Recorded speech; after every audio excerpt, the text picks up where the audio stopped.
other one in the I'd late. like to call this meeting of the Board of Education for the School District of Baraboo to order for Monday, September the 8th, 2014, with roll call. Mr. Cummings? Here. Mr. McNevin? Here. Mr. Mearing? Here. Mr. Mortimer? Here. Ms. Riley? Here. Mr. Vedro? Here. And Bodak here. Continue with the pledge. The flag's got a clock. I pledge allegiance to the flag of the United States of America and to the republic for which it stands, one nation, under God, indivisible, with liberty and justice for all. Entertain a motion for the approval of the minutes of the August the 25th meeting as printed. So moved. I'll second that. Motion by Riley, seconded by Mearing. Any discussion? Hearing none, those in favor signify by saying aye. Aye. Those opposed? Minutes thus approved, noting the abstention of Mr. Cummings. Correspondence, I have none. I wasn't made aware of any other board member correspondence. Administrative correspondence? I included two pieces in your board packet. One was the fresh fruit and vegetable grant of $1,800 awarded to APE, and also the news release and additional information on the Wisconsin School of Recognition that Al Behrman received. And since that time, I've also received two other documents that I'd like to highlight. One is the Prep Mania and ESPN Madison's coverage of high school sports every week. I don't know if you've got the email or not on that, but Baraboo was nominated to receive the weekly award, so we need people to go online and vote. I'll pass this around so you can take a look at it. From last Friday's football run. And then the other piece is we received notice that Jane McMahon's proposal for the state convention on gifted and talented programming and policy has been selected. So she'll be presenting at the state education convention in January. So more showcasing. Any other administrative correspondence? Hearing none, brings us to public viewpoints. Do we have anyone here for public viewpoints tonight?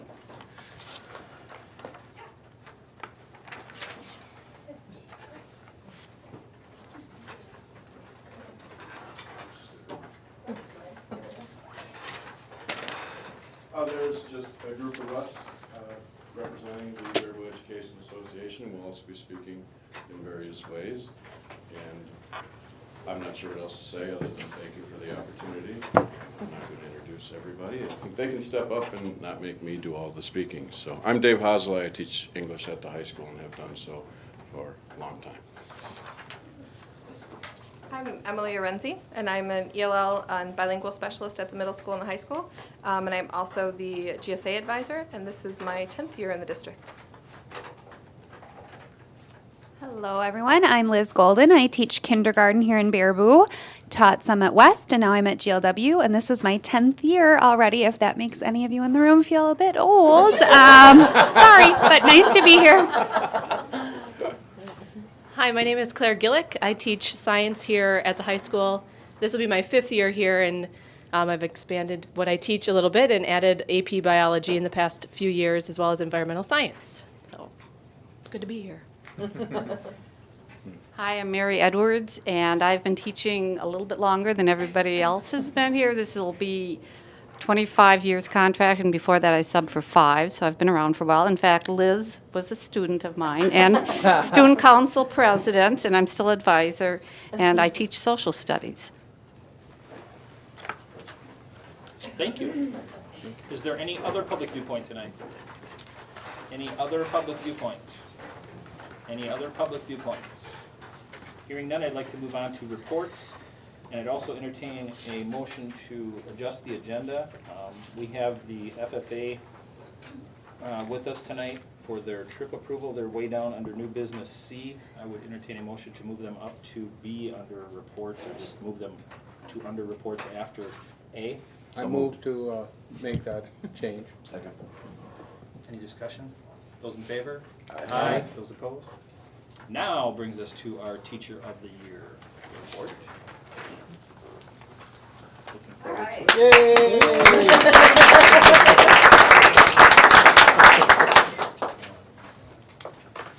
It is such an honor to be here, and at the end of this month, they're going to be naming the next 4 Teachers of the Year, elementary, middle, high school, and special services.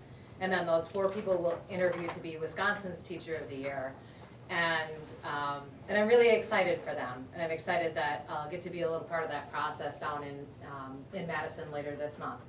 But this year has been amazing and transformative, and I am so thrilled to be here just to give you a very brief, I promise, 10 minutes, 15 tops, overview of what this year was like. And so, you know, when you go into teaching, it's really not for the types of rewards that I reaped this year. It's for the rewards of teaching kids like Christy Hutchins and like Liz Goulden and working with colleagues like the people that are here from the high school. And it's not about this. And I just want to say right off the bat, you know, I know that this award isn't about being like the best teacher. I know I'm not. But it's about having an opportunity to represent Wisconsin's teachers all over the country, and it has been a thrill. So let me take you on my journey. First of all, that first picture, I think that, you know, when you can do something that makes your parents proud, it's like the best feeling in the world. And when I was surprised at the middle school with the Middle School Teacher of the Year award, I was kind of able to hold it together that day. But that next day, when this picture appeared on the front page of the Baraboo News Republic of me and my 86-year-old mother in an embrace like that, like I started to cry because it was just, you know, it was awesome. So right after that, you know, the craziness kind of began. And the first call I got was, will you be the Grand Marshal of our Festival of the Lights Parade? I was like, of course I will, are you kidding? And I even got to keep the cool little marquee that says, you know, Jay McMahon, Grand Marshal. So I can't wait to have like a place to put that one. In January, this is really when I began my tenure as Wisconsin's Teacher of the Year. And technically it goes through the end of this year, calendar year, but it'll really slow down after October. So in January, I had the chance for the first time to meet the other representatives from the 54 states and provinces that are represented in the State Teacher of the Year program. And I look at this picture now, and I know that when this picture was taken that first day in Phoenix, I didn't know any of these. And I can honestly say that, you know, every one of them now is someone I consider a friend. And it's so cool to have a place in every state in the country and know that, you know, I could go visit them and crash there or go to the Northern Mariana Islands. So this first week that we spent in Phoenix, we had courses on media training, platform creation, networking. We met with teachers who work with the Teaching Network, really neat leadership opportunities, and activities that really pushed us to kind of own the role. There was some like real perks to that too. If you've ever been to the Kohl Center, you've seen the Chihuly glass. We had an opportunity as a group to go to Chihuly in the desert, and it's Chihuly like creations interspersed in the botanical gardens in Phoenix. It was amazingly beautiful, and those are just 3 pictures from that night. In February, I had an opportunity to present at the State Reading Convention, and while I had presented there previously, I think that when you submit a proposal as Wisconsin's Teacher of the Year, they look at it twice. But that led to a lot of opportunities within the state to just work really for education in a bigger context than I'd ever been sort of afforded or asked to be a part of. Really rewarding, and I grew a lot. So I worked with the DPI on ELA content guidelines. I was on a panel discussion with colleges on how do we retain highly qualified teachers. Presented on EE at the WSCD conference, at the EE Ed Camp here in Baraboo, Greater Dane County TAG, and had an opportunity to participate in a day of advocacy for gifted and talented kids, working with our state legislators. In April, I had an opportunity to go to UW-Platteville and UW-Eau Claire. We were asked to come back a couple of different times at each place to talk to pre-service teachers about the field of teaching, and in particular literacy instruction. And one of my goals was always to, like in any of the presentations that I give, to always +1 it and invite somebody else to help build leadership and capacity among the staff of Baraboo. So this is Rita Ehlert and I. We were featured in UW Platteville's Friday features after our visit there. I love, that was incredibly rewarding. I love those opportunities. In April and May, we had a celebration week in Washington, D.C. And here's the president. Here I am all red-faced back here. And it's very funny because Florida, Dorina, the whole time, you know, was kind of teetering. It was very, very hot in the room. And the joke was whether or not Dorina would get through without passing out. So, a real honor to meet the president. When I met him, he said, "Wisconsin, where are you from?" And I said, "Baraboo." And he said, "Baraboo, I like that name." And they had told us, they said, when you take your picture, it doesn't, if you're closing your eyes, they won't take a second one. They only care if the president looks good. So I had the smile face on, he put his arm around me, and I put my arm around him, and accidentally, I went right up his suit jacket. So I am like, groping, I'm like this. I'm not gonna move. I'm not losing. And it was very, you know, he chuckled a little bit, just said, keep up the great work. There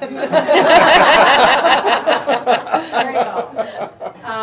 We were really wined and dined there, and one of the neatest things too that I don't have a picture of is we were asked to sit down with the assistant to Arnie Duncan in a big round table session, and they asked, what are your biggest concerns? And one of the, like, there were a lot of things that we really shared in common as far as concerns went. And one of them was high stakes testing. We had long discussions about that.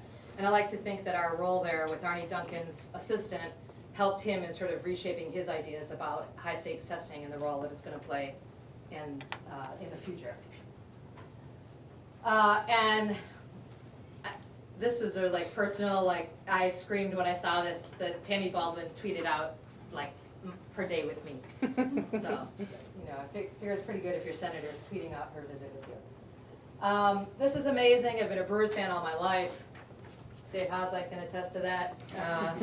And I don't know what was cooler, throwing out the first pitch or just having so much incredible support from friends and family who showed up to share that day with me.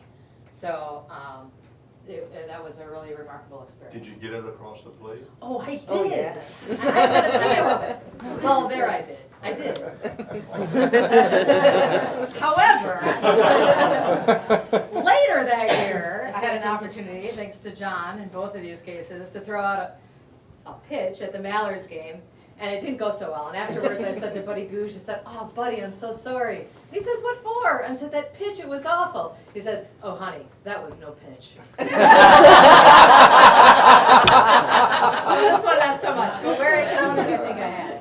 I had a chance to attend the annual QE convention, space camp, hilarious, fun, stressful, the coolest teamwork I've ever participated in was participating in the like mock shuttle missions that they put you through at space camp, because you are relying on everyone else to have a successful mission. It was really awesome team building experience, and it was international. So this guy right here, his name is Pierre. He's from Belgium, a dirty old man. We hit it off, and I can now say I have a really close friend in Belgium too, so that's neat. I had a chance to give the commencement address at Viterbo. That's where I got my master's degree and my admin degree. And then we got to go to a place called ECS. Never knew it existed, Educational Commission of the States. And it's this bipartisan effort where it's a group of people who take part in talking about creating educational policy. And the idea behind it is that, you know, our politicians change all the time, and the parties of our politicians change. So at ECS, they bring all these policymakers together, and 1 year Republican governor will head it up, and the next year Democrat, Republican, they alternate. And they try to create like a bank of information about educational policy so that you know, despite changing politicians, there's a place that people can go to get good information. So for example, let's say that your state is struggling with meeting the needs of African American students.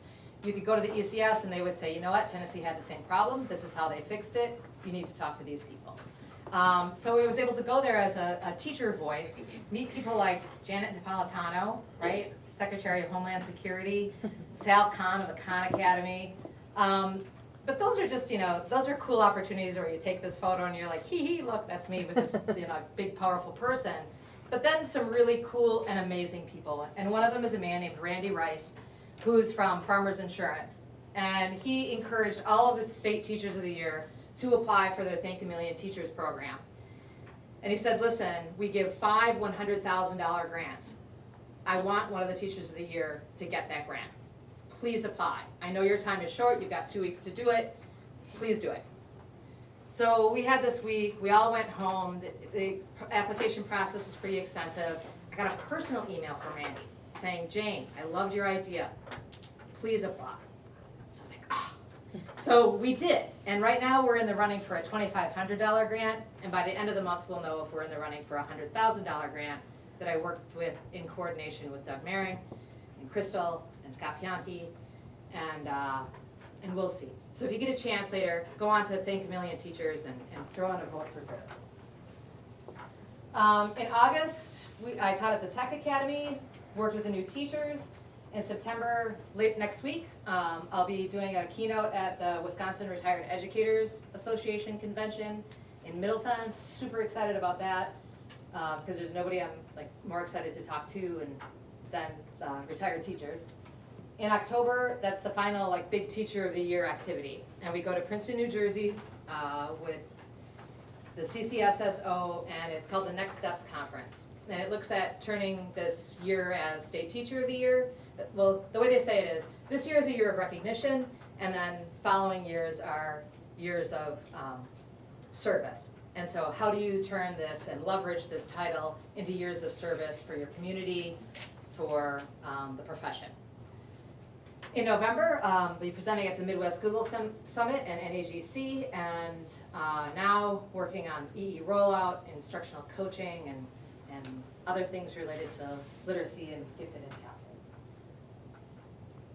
But I want to touch on one last thing. So that's kind of been my year. Can you imagine? That's a crazy year. But I think it would be reasonable for you to wonder, so Jane, you've had this great year. How does that help us?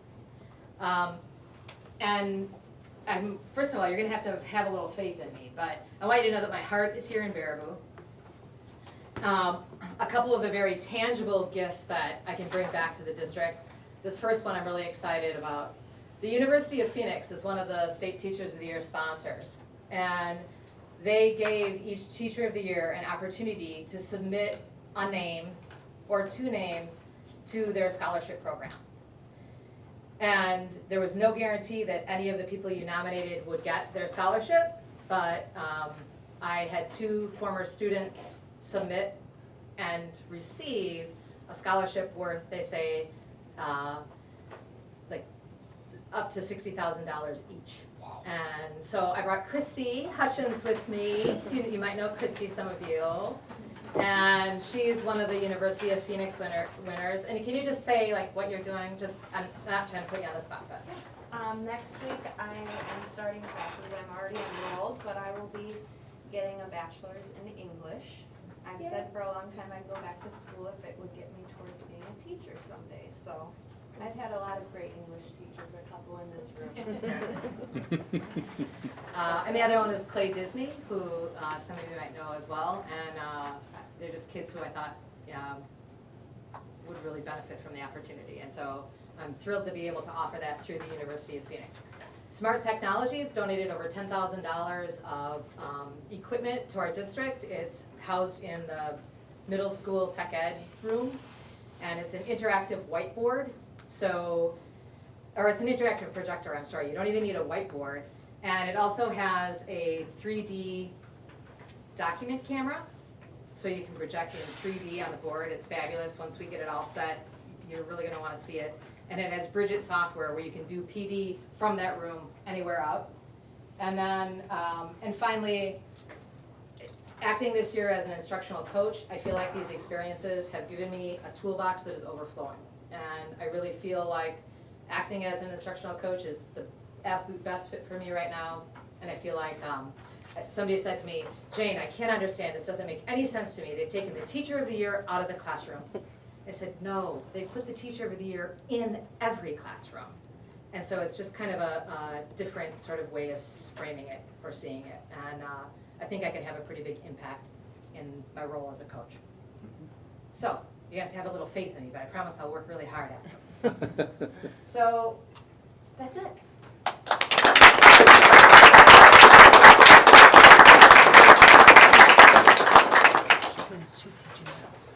And thank you so much for the opportunities, and thank the school board. I should have started out with that.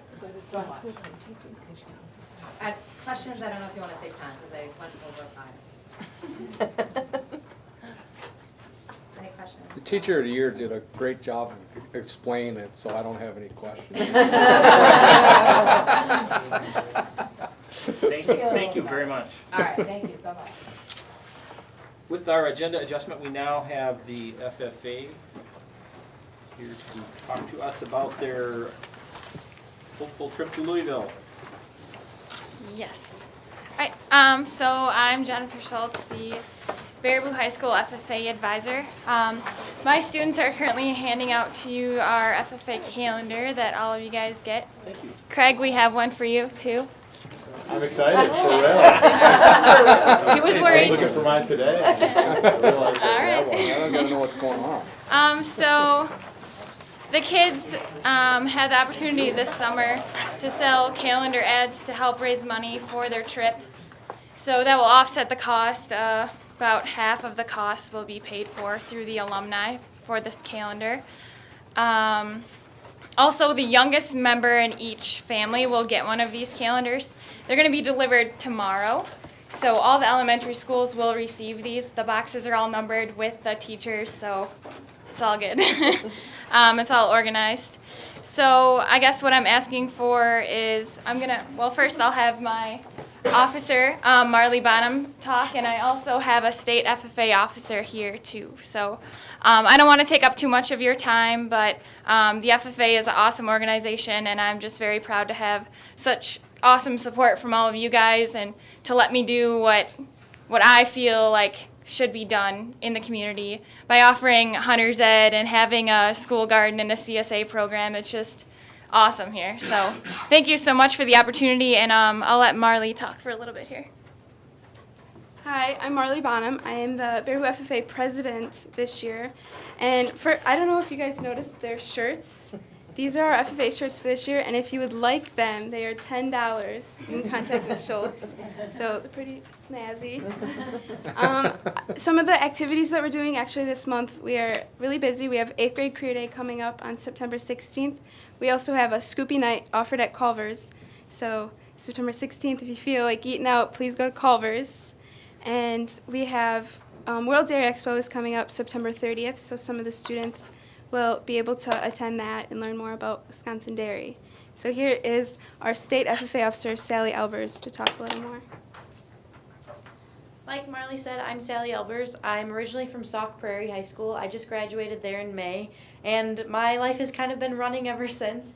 I was elected in June to serve as the Section 6 state FFA officer, and I'm currently serving as a vice president, so that's my role. So that means that Baraboo is in my section, so I actually got to spend the day here working with Ms. Schultz in her classroom, and it was a great experience to come see all of your students in action and get to work with them a little bit. There's a phenomenal program here in Baraboo, and Ms. Schultz is doing a great job. As far as the state level goes, we're currently serving over 19,000 members, and that number continues to grow every day. And our theme this year is Target Success, Take Action. And for me, that is such a meaningful saying for everyone, because really we need to determine our goals, which is targeting our success. And then all we can do after that is continue to take action to reach those. So I hope all of you can consider that quote and think about it and use it in your daily lives. Think about how you can apply Target Success, Take Action into all of your goals as well. So thank you for allowing me to have the time to speak here. Awesome.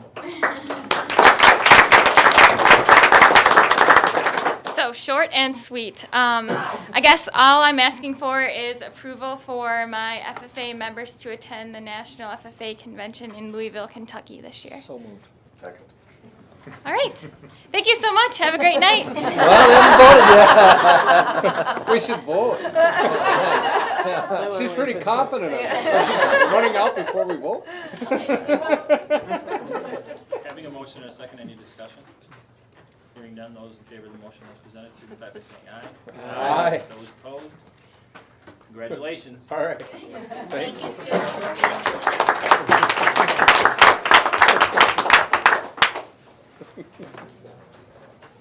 Now on to continuous school improvement.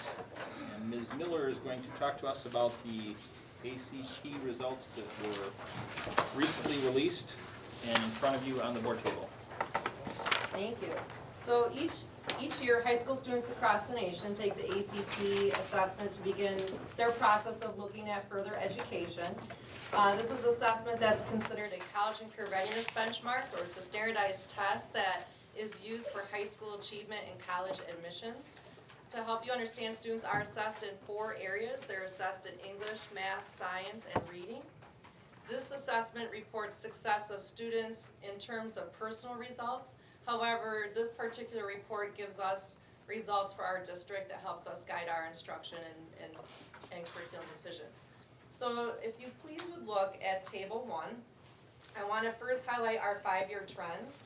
And you'll see at the bottom of that first chart, the grad year of 2014. We're proud to share our results for the 2013-14 school year with the community. And this chart shows that we had 140 students from the Baraboo High School graduating class of 2014 who took the ACT assessment and achieved impressive results. And I want to highlight that I did some research today and looked at the number of students who have participated in our our ACT testing over the past few years. And in 2013, we had 51% of our graduation class take the ACT. With the 2014, we had 61% of our students take the ACT. So that's a 10% increase, which is a desirable action we'd like to see from our students. The more students that take the ACT, the better. When we do see that, we will see a slight dip in our scores, which we did notice a slight dip in some areas. However, our composite score is comparable to the statewide average. And so for the audience, the Baraboo School District composite score is a 22.3 compared to the state, which is a 22.2. So it's very comparable.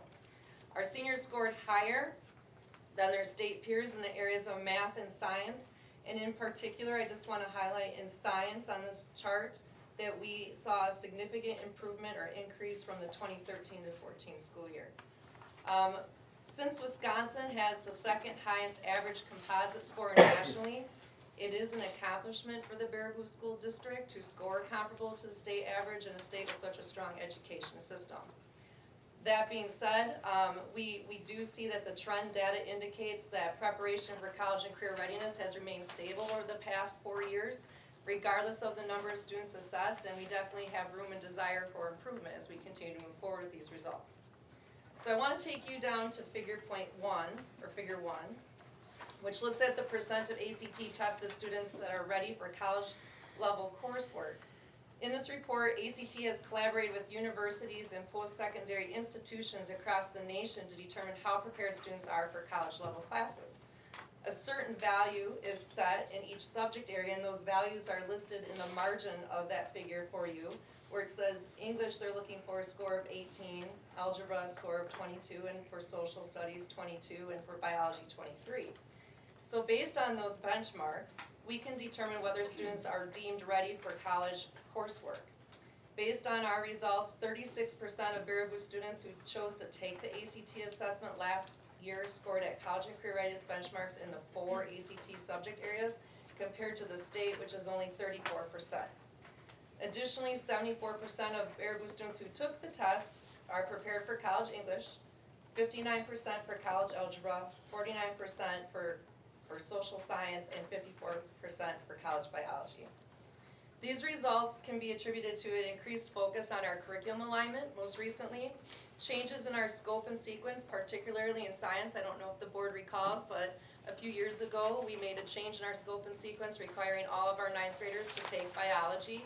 This data would show that that was a good structural change to leverage student gains in the area of science. And also increasing our credit requirements for graduation in both areas, math and science. We made that adjustment a few years ago too, to require our students to move from 2 to 3 credits of math and science each for graduation. These are structural changes, like I said, to help leverage some gains in our student performance. Yet, we still want to improve, so if you turn to the back, figures 2 and 3 talk about value added or rigor in the coursework that we have our students take. ACT research has shown that it is the rigor of coursework rather than simply the number of core courses that has the greatest impact on ACT performance and college readiness. If you look to the right of figure 2, it talks about their recommended sequence of courses that students should take. They recommend that all students take Algebra 1, Algebra 2, and Geometry to be college and career ready. So based on that performance, and we're looking at the chart of the students who did take Algebra 1, 2, and Geometry, our students on average score 18.9 compared to the state of 18.2. So that tells us that the rigor of the coursework that our students are taking in those math courses are adequately preparing them in comparison to our state peers. For science, which is in figure 3, the recommendation is to take biology, chemistry, and physics.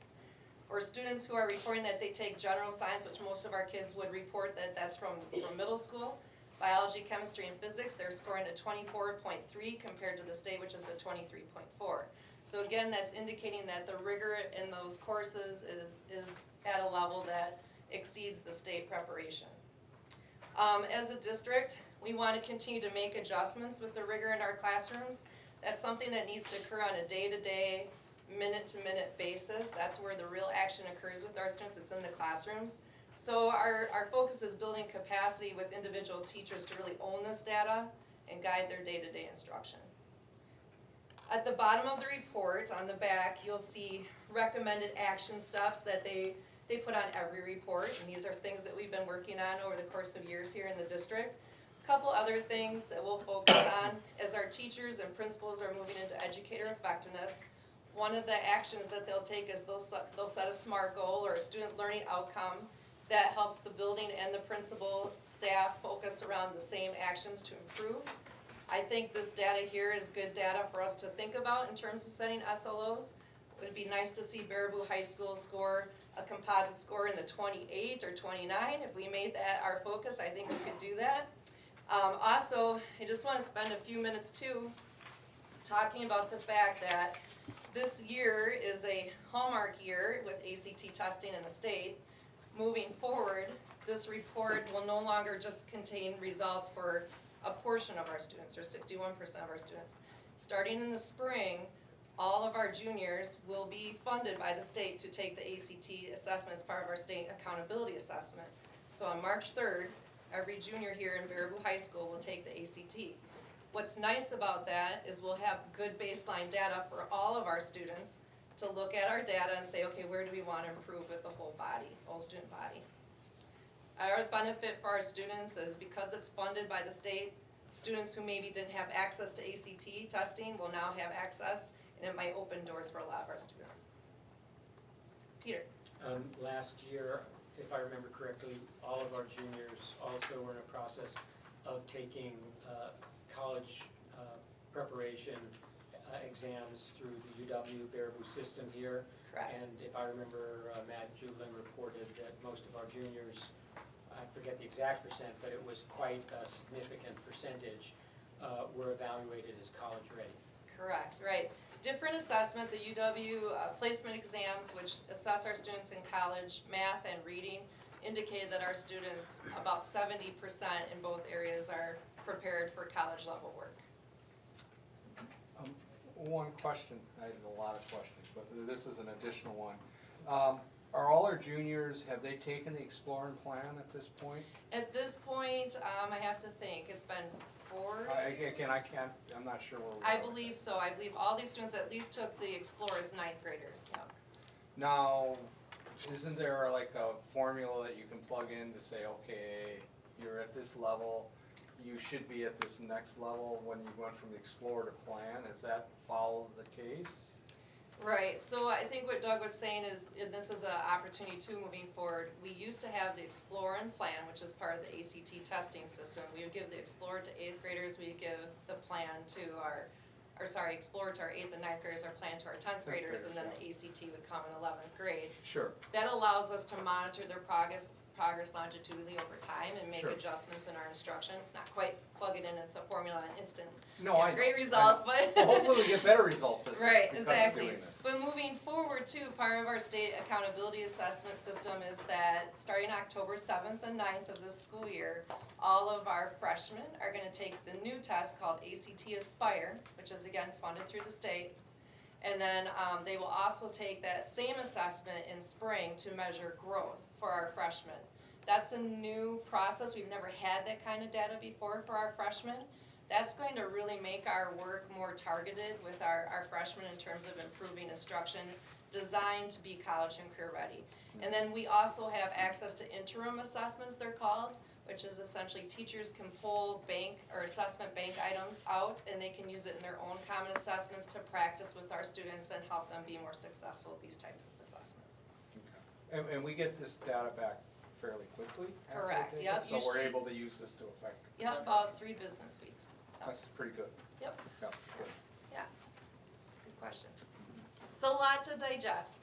I think the key takeaways are our data seems to be stable, which is comparable to state. State has great recognition with our performance on the ACT, but as the Baraboo School District, we're always striving for better, and we definitely have some steps yet to take to get better. But next year's report will not be 50%, it'll be 60%, it'll be 100%. It'll be 100% of the our students. students, correct. Any other questions? Thank you. Thank you. Next, under continuous school improvement, we have a group of teacher leaders to talk to us about the August professional development.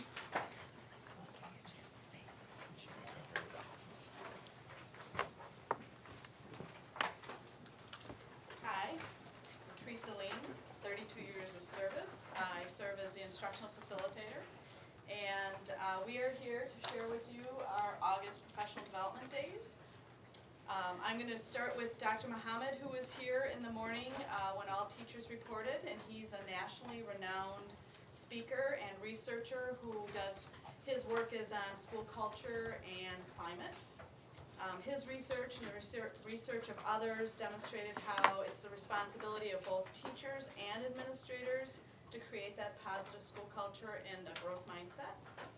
He used stories and humor and research hacker metaphors to make his message relevant and meaningful. One of my favorite explanations he gives for why we are doing the work we do is about egalitarian service. He compared the job of firefighters who are in that same type of service as we are as educators. And in both of our professions, we must believe that we serve all people equally and everybody deserves the same rights and opportunities. So he talks about how firefighters, when they get a call into the firehouse and they find out it's the Lean house, they don't go, I told them to stop smoking, I bet they lit, the house on fire.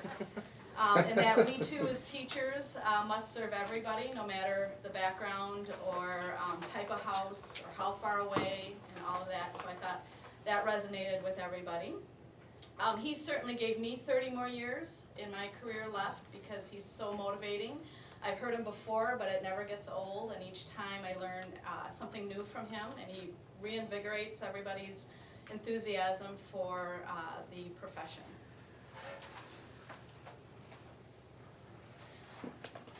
My name is Dave Hosley. This will be my 26th year. As Jane said, we know a lot about brewers and so forth. Very proud of her. She did a great job. And I also had Liz and Christine. And I'm here because I think Lori and Teresa were excited that one of the old guys was all fired up. And I hate when I fall into that category. I look for reasons not to fall into those categories. But what Dr. Muhammad really shared, from my perspective, I'm here to talk a little bit about the afternoon when he directly spoke with the high school staff, right where you're sitting. And as an aged teacher, I tend to listen with a little bit of skepticism when we get the all fired up in service, and then everyone in the room is thinking about where are my seating charts and why isn't there air conditioning in the upstairs English wing, you know, relevant things that usually cross your mind. And he did not allow that to happen. He presented some common sense, motivational things that I think both the administration and the teaching staff grabbed onto. What I grabbed onto was, for the first time in a long time, the RTI triangle made sense to me. And that may seem kind of silly, you know, we've been seeing it all the time, but as someone who teaches primarily AP Lit, British Lit, creative writing, some US Lit, to be honest, I wasn't always sure what it meant to me. You know, it seems to be affecting other students, unfortunately. And he explained it in such a way that everything sort of fell into place, and I'll see if I can do it as well, I doubt it. But the idea that if students aren't doing their work, which has been a big issue at the high school, you can talk with Glenn, you can talk with any of the staff, the idea that they're not doing homework. And he instituted a program at his middle school, Levy, I believe the name of the place, suburb of Detroit, where teachers would list missing assignments. There was a designated person in guidance who on Friday collected all that data, informed students that if those assignments remained undone on Monday, they would be enjoying homework lunch.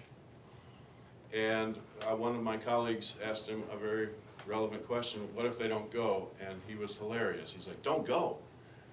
They're 16 years old. They'll go. You know, it seems obvious to you.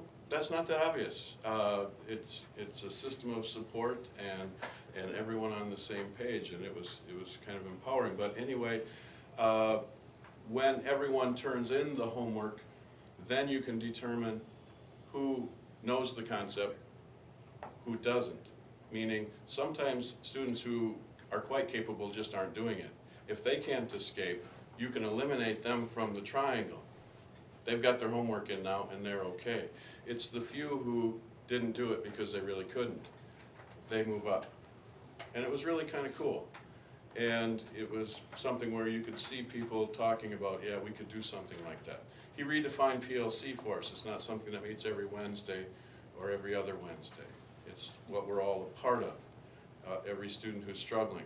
He has a Mrs. Shiz. He actually hired someone who did all the calling home. Kid's not doing his work, and he has, he's an African-American Michigan State grad with, he knows how to work the room, but Mrs. Shiz apparently is, oh, Sugar, you gotta get back here and do that work now. And she called everybody, and parents answered the phone because here they might get 6 calls, 6 different teachers, and after a while you start thinking, I'm not picking up the darn phone. In the suburb of Detroit, Mrs. Shiz was calling, I wonder what's up with my kid. That was pretty cool. He also empowered his teachers, said if you want to make something change, you go out and find the research.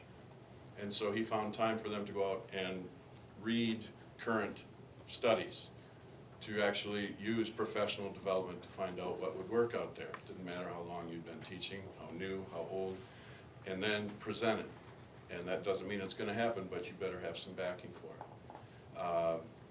And his results were phenomenal. Obviously, he's done something to be recognized the way he is. When he started at this middle school, and I'm hoping Teresa will correct my numbers later if I don't have this down, his special ed designation was around 21%. By the time he had left, it was 6. And it was because of getting all the staff on board, everyone knowing his or her role. And it was something, and I know Glenn could attest to this, I left the meeting, I think everyone left the meeting thinking, hey, this is kind of cool. And we wish he could come back and check in with us and that sort of thing. And I know in my department there was a lot of talk about how do we keep the ball rolling, how do we keep the discussion going.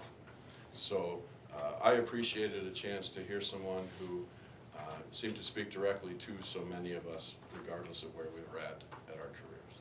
So, thank you. All right, we're going to switch switch gears a little bit. Again, I'm Liz Golden. I teach kindergarten, so it's very refreshing to speak to a group of adults tonight. We're going to talk a little bit about educator effectiveness now, myself and Emily, as part of our kind of pre-season in-service days. All the staff participated in the Step 4 deep dive, which I was doing after that, training for educator effectiveness. So first, I just want to take a moment to say how #BarabooProud I am of how ready we are here in Baraboo. I just feel very prepared. We have Lori's great expertise working with her husband, in the Department of Public Instruction. We have Teresa Lean's expertise working very closely with Charlotte Danielson and the framework of teaching that we'll be using. And then some of the pilot teachers, we spent summer days on the phone with DPI reps and Teachscape reps who are, do the computer system that we'll be using. So Baraboo had a hand in what's coming, and so I'm very proud of all of us. So that's me on our soapbox, I guess. I'm just going to go over the key components to kind of refresh your memories on what educator effectiveness will look like for teachers this year. So all teachers will be asked to complete one student learning objective, and that should be tied to a literacy component, and it will also be tied to their individual principal's literacy goal as well. And then it will be the teacher's choice. They'll be encouraged to complete an additional student learning objective or SLO of their choosing. So student learning objectives can be completed individually or as a team effort. And I'm kind of excited. My new kindergarten cohort and I at GLW, I think, are going to try a team SLO. So I don't know much about what that will look like, so I'm excited to give it a try. And then teachers coming up soon at one of our upcoming PLCs will be doing a self-review of their teaching practice and skills. And then looking at that self-review, we'll try to pick an area of their teaching practice that they would like to improve upon, and choosing that as their PPG, or professional practice goal. So approximately 1/3 of our staff will be involved in their summer year, which means a bulk of their observations will occur with their evaluator. They'll be working hand in hand with them, and also they'll do their scoring of their SLOs at the completion of that year. And then the remainder of the staff are in our supporting years, gearing up for that summer year. Are there any questions about the key components? There is some new vocabulary and things. Otherwise, I'm going to turn it over to Emily, and she's going to talk about all the great support we have here in Baraboo for it. So we've been working on preparing for educator effectiveness for quite a while, a number of years already. A couple years ago, I was meeting with Crystal, with Kelly Steiner. I was the vice president of the BEA, she was the president. And I said, hey, I really think we should have some BEA representation in this process so that we can be involved and supportive and have a voice there. And Crystal said, great, let's put you on the pilot team. I was going to do the full pilot. So I did, and it was a really good experience. And I think, what as pilot teachers, what we can bring is to be able to say, listen, I did it all. I went through all of it. In fact, I did double because now we don't have to do as much. And it wasn't really that bad. It's going to be okay. But also as the BEA rep, I got to communicate with some other schools around here and some of their reps. And I discovered that we are uniquely positioned to support our teachers and get everybody through this. Well, I don't know about principals. You got a different thing, but our teachers for sure. Better get another report. Just to go over some of the supports we have in place, we have our administrators, our building administrators, our implementation coaches, and Danny and Lori. We have our instructional facilitators, our effectiveness coaches, in Teresa and Jane. We have an army of boots on the ground, as Teresa likes to say, in our literacy coaches, our math, GT, science, and ELL bilingual coaches. We also have a number of staff who have received extra training in SLOs, and so they're out there helping out with our peers. We have our DCC, our District Curriculum Council.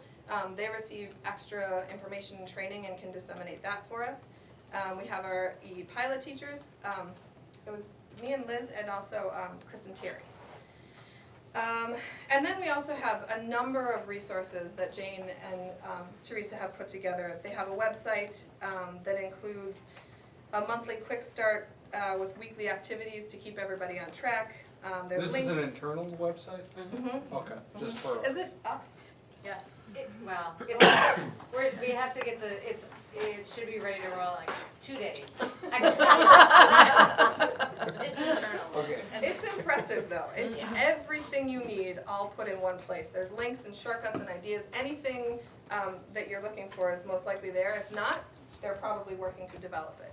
Okay. There's also the, what are we calling it? Manual. BEELT, what's the B? Baraboo Educator Lord. Effectiveness Solutions. Sounds like a sandwich. I hope not. We have a BLT with a couple of the letters from it. And so that's a team of administrators and teachers and coaches and BEA representation to get together and work out what we can to be problem solvers and wheel greasers and whatever else we can do to support the rest of the staff through this. Any questions there? We're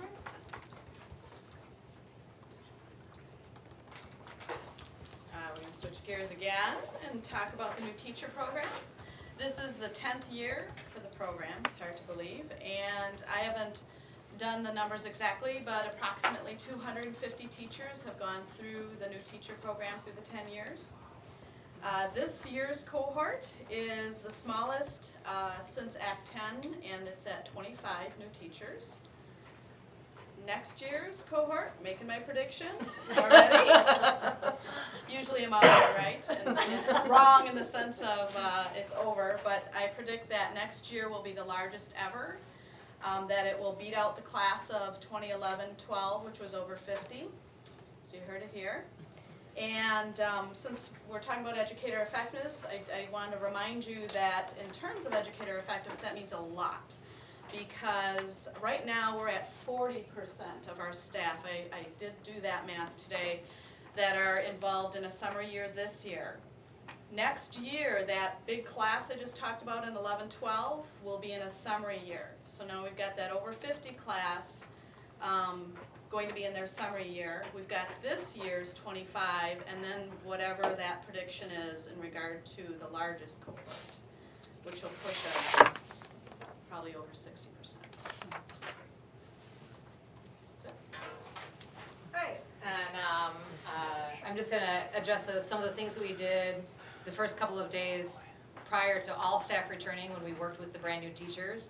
And some of the key activities that they took part in included getting some tech support updates from Matt and the group in IT, learning about benefits from Craig and others. Our PBIS team introduced the PBIS system of supports that we have in place in the district. They learned about educator effectiveness, the school improvement plan, and CNI updates from Lori. Great, fun, like interactive activity with the principals that let them see principals in kind of a fun light. And there were and mentors as well, and so like just a fantastic job by the group of people who came in to help prepare the new teachers for being a part of the Baraboo School District. We have some ongoing support too for our first year teachers. We'll have 5 induction seminars. We had these last year during the school day, and in an effort to try to keep them from being pulled from the classroom and from the kids, we'll be holding those after school. And the first one is coming up in 2 weeks, next week. And so Crystal will be coming to talk at that meeting. It's after school from like 3:30 to 5:30, and Craig will be providing some important updates regarding benefits and et cetera, all that stuff. We have also included this year an opportunity for mentors and their proteges to go and watch one another teach in just a very casual sense, to be supportive and see teaching in action.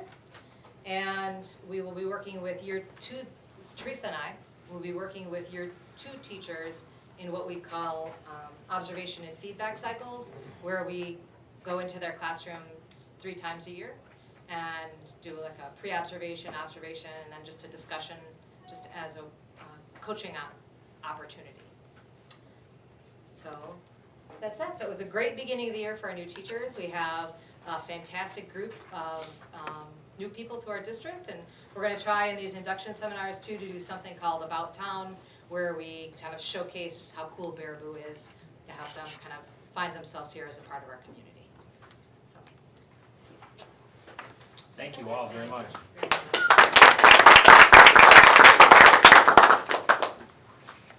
We now move to personnel recommendations. I am not aware of any approval of resignations. I am not aware of any approval of new hires.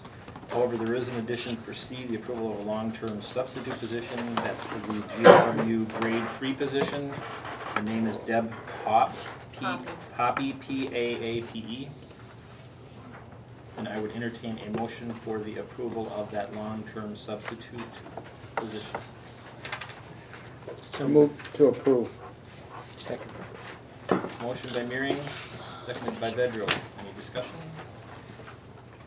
Hearing none, those in favor signify by saying aye. Aye. Those opposed, motion carried.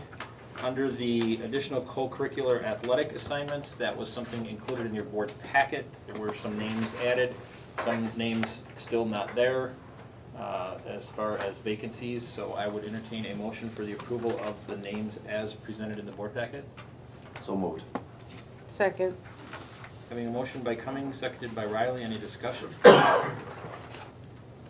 Hearing none, those in favor signify by saying aye. Aye. Those opposed, motion carried. Brings us to the Jack Young Middle School Family and Consumer Science Club. Again, that documentation was provided in your board packet as far as the rationale and the expense involved and participation.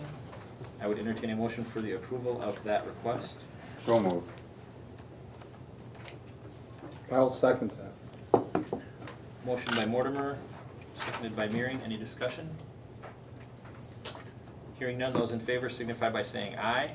Aye. Those opposed, motion carried. Brings us to the Baraboo High School Link Crew Assistant positions, again in your board packet for documentation and costs associated with and number of students served.